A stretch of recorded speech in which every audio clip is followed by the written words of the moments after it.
Hello students.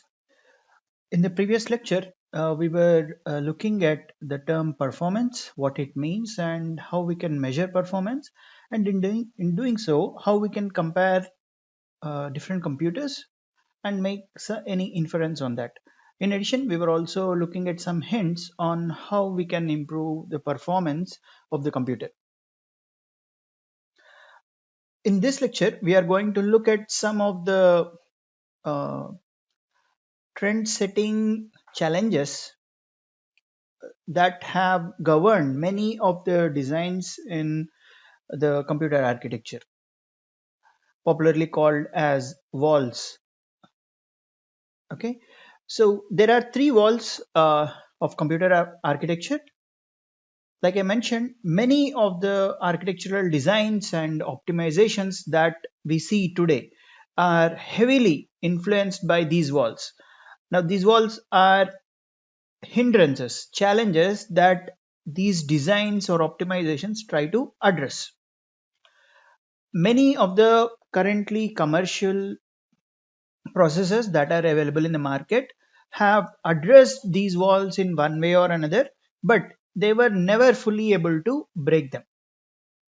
There are few path breaking, totally out of the box designs that were proposed by many computer architects across the world, but they are unfortunately not commercially viable in the sense that these ideas, though are very good, they cannot be fabricated or mass produced to reach the end user. The three walls that we are going to look at today are power wall, instruction level parallelism ILP wall, and memory wall. Let's start with the power wall. To begin with, let's understand what power would mean in terms of the work done by the computer. The energy consumed by any digital circuit is given as alpha CV square, where alpha is the activity factor which primarily accounts for the changes or the switching between 1 to 0 and 0 to 1. The C is the average capacitive load of the gates, and V is the supply voltage given to the circuit.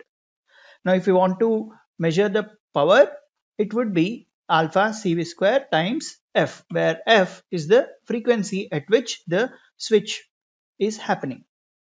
Now, the faster the circuit runs, the more power it's going to burn. Quite straightforward, right?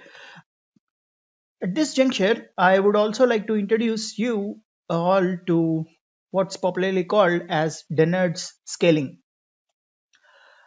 What he has predicted, just like Moore's law, was with scaling of technology, the power density would stay constant.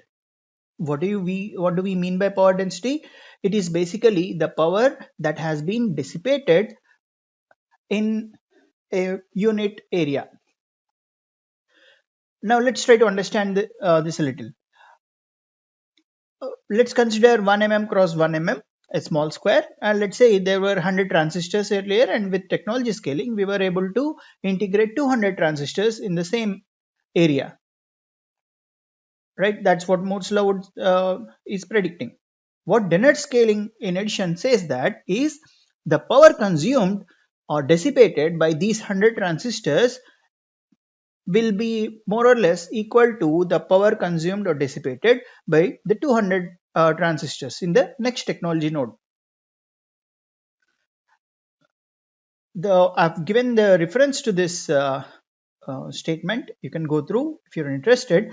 What primarily Dennard scaling claims is with technology scaling, we are able to engage more and more transistors to get more and more work done. Basically, we will be able to get better performance, but the power that circuit consumes will still be more or less same as the previous generation. So it was very lucrative uh, prediction, and to some extent it worked, but there is slight uh, variation in the behavior, we'll see what that is. The reality is something like this. Here in this figure, on the x-axis, you see the technology node from 1.5 micrometer to almost 70 nanometer. And here is the power density measured in terms of watts per centimeter square. Earlier, the power dissipated per unit area was manageable, but slowly with technology scaling, as were able to integrate more and more transistors, it so happened that the power density increased enormously, which is quite uh, contrary to what Dennard has predicted or claimed, right? And at some point, it was so happened that the chips were very hot, and this particular picture is um, of a CPU cabinet with a Pentium processor where we were able to boil an egg or make an omelette. Sorry. And at the same time, many more funny observations were made. And here is another picture where the person is cooking pasta on Pentium 4 processor ticking at 3 gigahertz.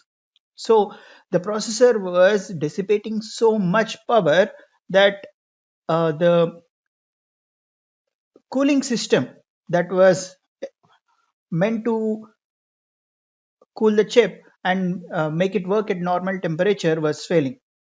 So what eventually would happen if we do not address this problem is the chip will burn.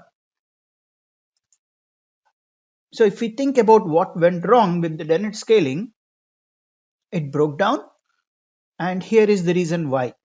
So again, on the x-axis, you see the years. On the primary y-axis is the power dissipation, just like earlier. And on the secondary y-axis, which is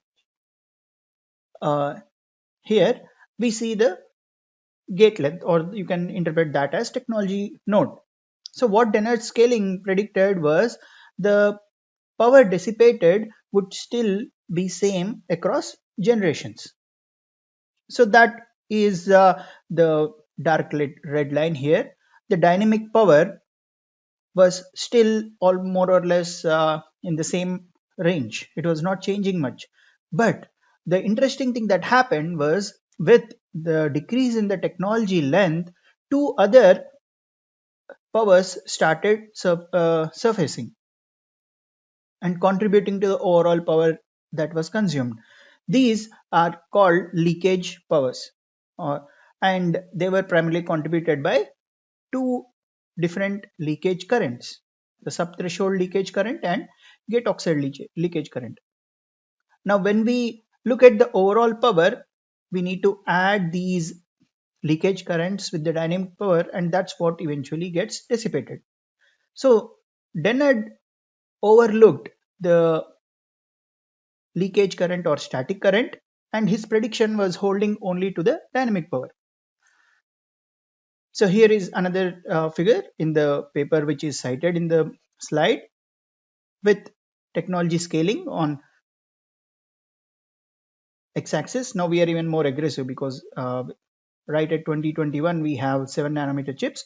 The dynamic power component is less, but the static power is increasing.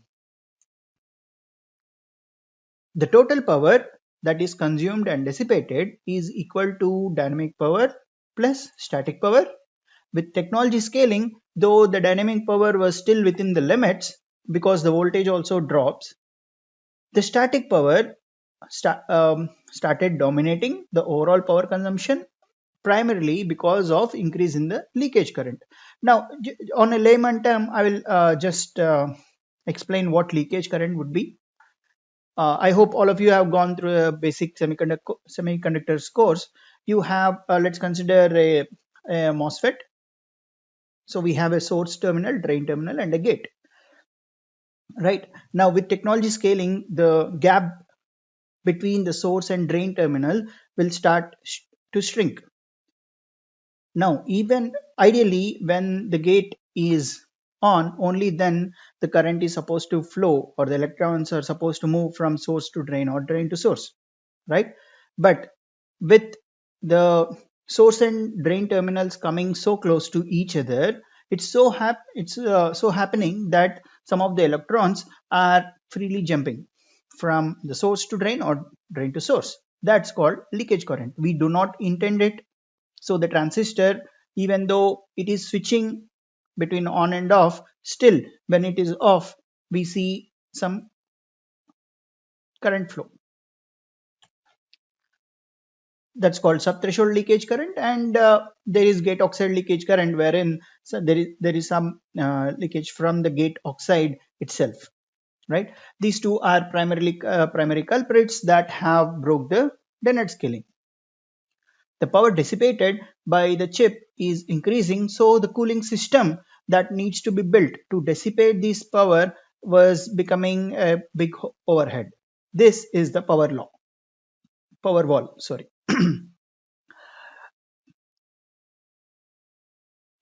And because of this, over the years, power aware designs were ga- uh, gathering interest, and many people, many researchers and architects and hardware designers have proposed many designs that limit the power dissipated by the chip. So here are few techniques that were employed to handle the dynamic power component. The one of the first things was to limit the frequency of operation. So here is an interesting graph. On the x-axis you see different processors, and on the y-axis, the primary y-axis, you see the clock rate in terms of megahertz, and on the secondary y-axis you see the power dissipated in watts. Now you remember that dynamic power is given by alpha CV square F. So if we are able to limit the clock rate, the power dissipation is to an extent in control. Now, based on the same equation, CV square F, can we scale down the voltage and frequency was the question, and the technique that was developed was dynamic voltage and frequency scaling, DVFS. In many of the current day processors, even many of your laptops would be coming with this inbuilt technique. What primarily it says is, when the load on the processor is less, let's try to reduce the voltage and frequency. When the load is more, we'll try to increase the voltage and frequency proportionally, and when the work is done, we are going to reduce them again. So based on the load or the work that is waiting for the processor, we are going to determine the voltage and frequency that is going to run it. So here is one interesting graph which was the experiments done on the AMD Opteron processor. So on the x-axis, you see the load on this processor, and on the y-axis, the power in terms of the percentage of the peak power that it can dissipate. Now, you see three lines labeled with frequencies: 1 gigahertz, 1.8 gigahertz, and 2.4 gigahertz. So you can see that as we decrease the frequency, the power that is consumed is less, and with increase in load, we have no other way but to increase the frequency, and at 100% load, this processor would dissipate the maximum power, the peak power that it is designed for.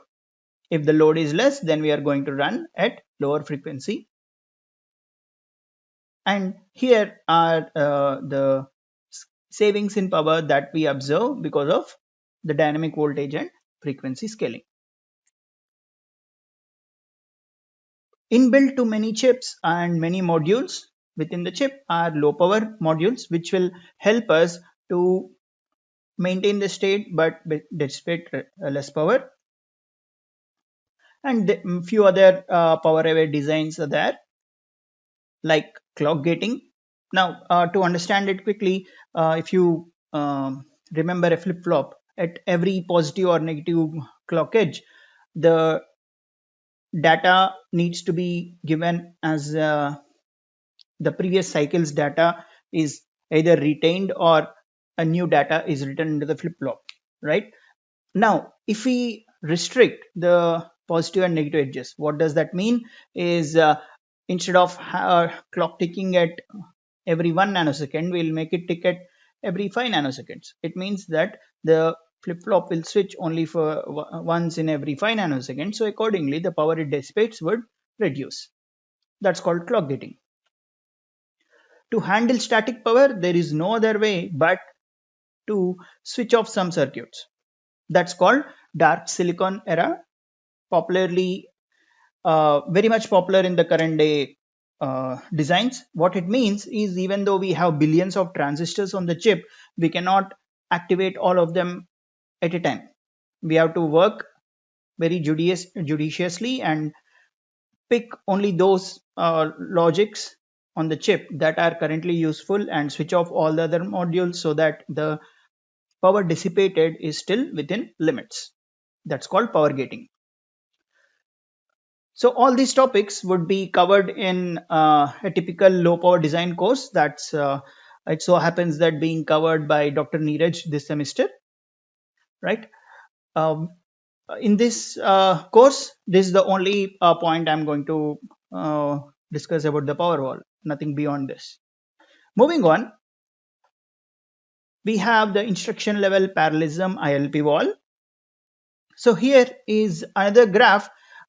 Again, on the x-axis, you see the timeline from 1978 to 2018, and on the y-axis, you see the performance when compared to one of the basic processors in 1978, right? So you see that the performance kept increasing dramatically till some point, somewhere till 2003. So what happened during this phase was the technology scaling was accompanied by very disruptive architectural level designs also. To name a few, there was from the simple pipelining, we have moved on to scalar in order pipeline, then superscalar out of order pipelines, then we have explored very deep means longer pipelines with aggressive superscalars, and following that we also have something very interesting called speculation, right? So all these were explored till 2003. At that point, we have hit, like I have shown earlier with Pentium 4, we have hit the power wall.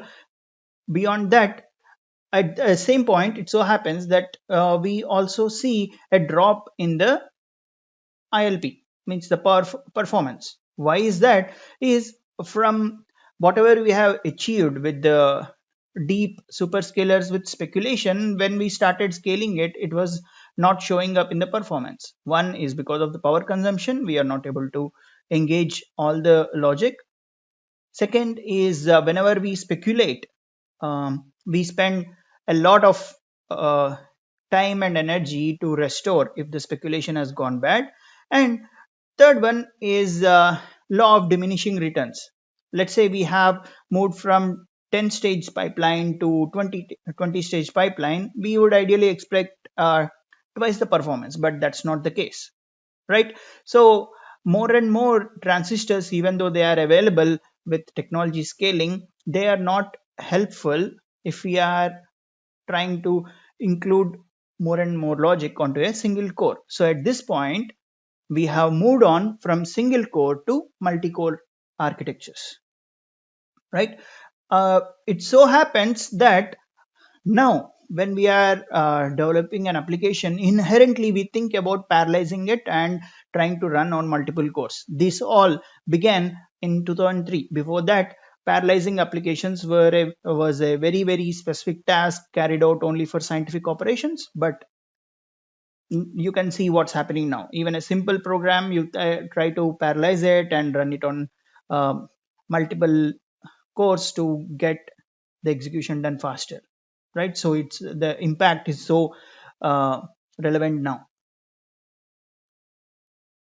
So all the topics that I have mentioned here are primarily part of the advanced architecture course. We are going to only discuss the one of the basic ILP technique, which is pipelining, and that we would discuss in module 2. How did people handle this ILP wall is like I said, What is ILP wall? We are no longer able to afford a complex superscalar processor because of the power accompanied by law of diminishing returns. So two possible options were thought of. One of them is to utilize the available transistors and make more and more cores on a single chip, like I said, from unicore to multi-core. And this has a direct impact on software development because we need to think parallelly. The other approach was to increase on chip cache capacity, but its impact was found to be very limited. Overall, if we look at the shift from single core to multi-core, it is basically the shift from response time to throughput. So one is one approach of looking at it is I'm trying to parallelize the same application and get it done faster. That is benefiting my response time. In addition, what I'm trying to achieve is trying to run multiple applications simultaneously so that many of them complete faster. So that would be the throughput. So these are primary topics again in the advanced architecture course. Moving on, the last wall is memory wall. Again, quick background. Moore's law, what we have studied earlier was for logic. A similar statement was made with respect to the memory also. The DRAM capacity was supposed to increase 25 to 40% every year, and if you look at the speed, it was much slower than the processor. So it was observed that the microprocessor, or the core you can call it, was increasing almost 60% per year till 2003 at least, and during the same time the DRAM performance or the speed was increasing only 7% per year. What happened over a few decades was the speed disparity between the processors and the memory has increased. It has increased so dramatically that the gap was 50% more than the previous year. To address this problem, which is memory wall, uh, a hierarchy of memories was proposed, and to distinguish with what we are going to look at next, this you can term as the conventional memory wall. And how did we handle it? We built a hierarchy of memories. What it means is, instead of viewing the memory as one single chunk, we have multiple levels of memory, and each level will be bigger and slower than the level prior to it, and smaller than the memory level below it. We are going to deal about all these in the memory module.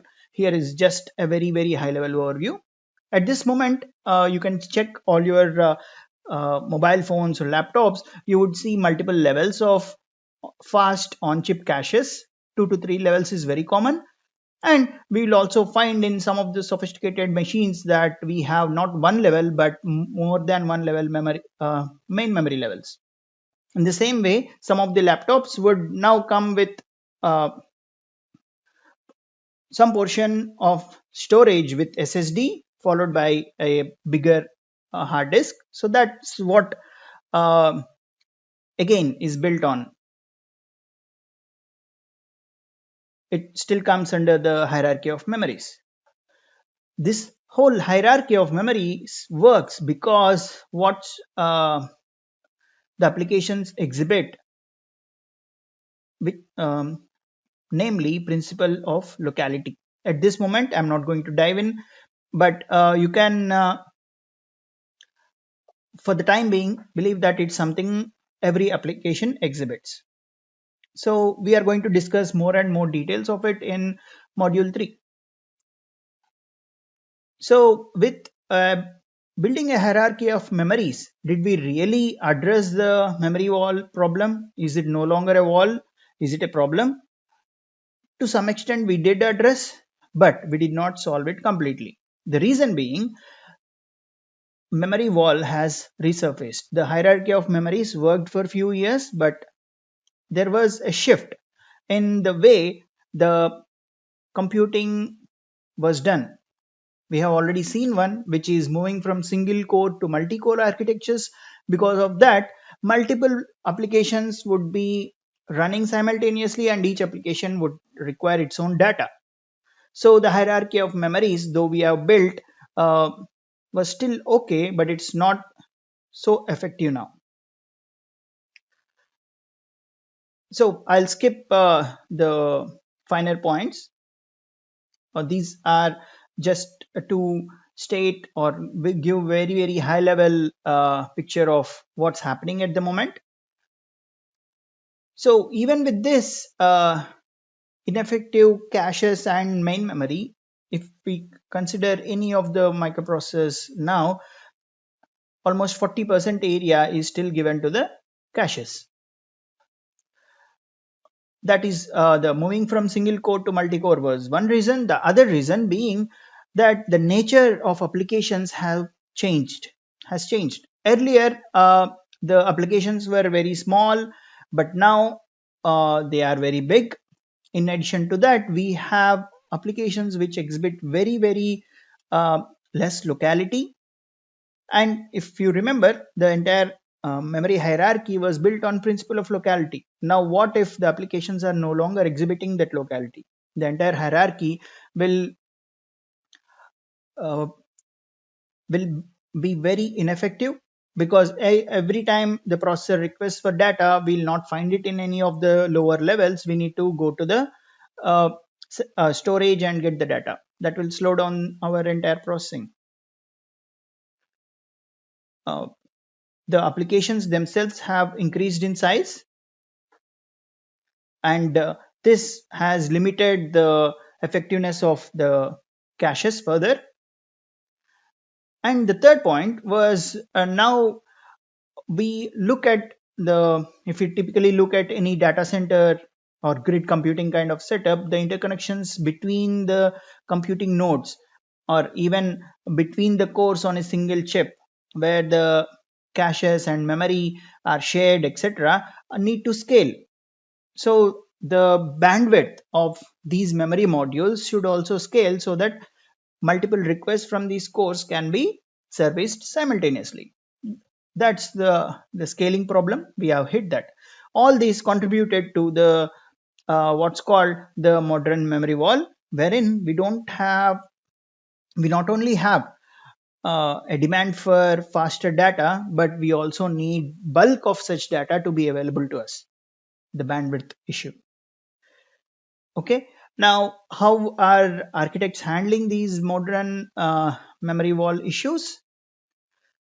To name a few, uh, some designs were proposed which were making the cache and memory hierarchy, or the cache memories and the main memories more adaptive in their policies and designs.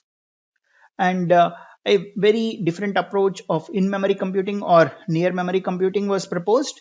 Basically, what we try to do here is, instead of sending the data to the processor, we try to get the processor as close to the memory as possible. The third one approach is the other way around, where we are trying to get higher capacities of memory closer to the processing core.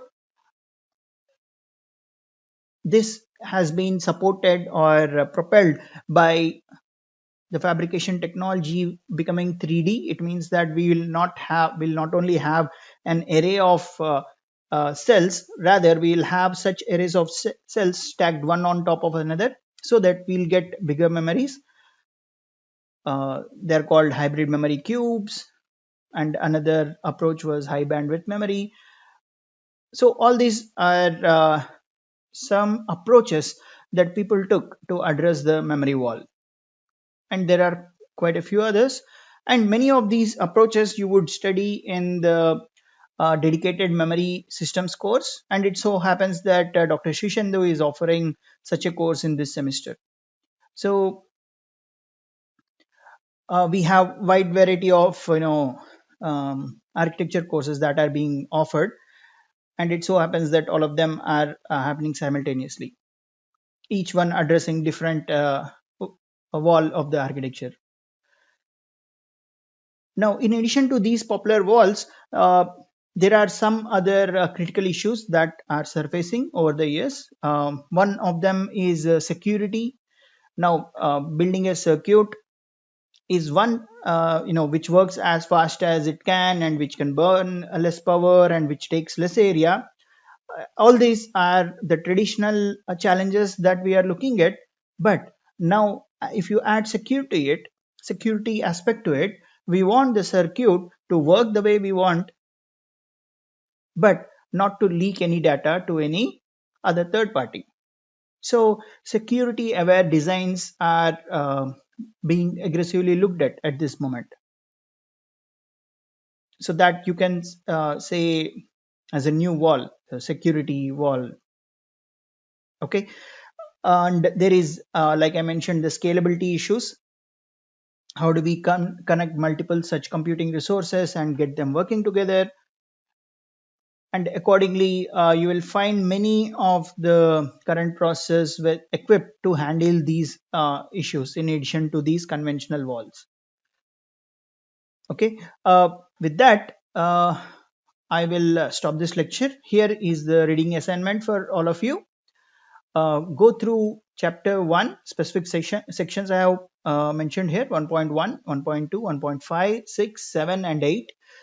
The other subsections are not compulsory, but I will leave it to you. If you find it interesting, do go through them and we can discuss if you have any questions.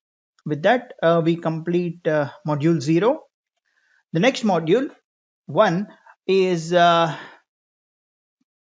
we are going to look at a machine level representation of the programs. Basically, we are trying to understand the language of the computer. With that, I'll pause this lecture. Thank you.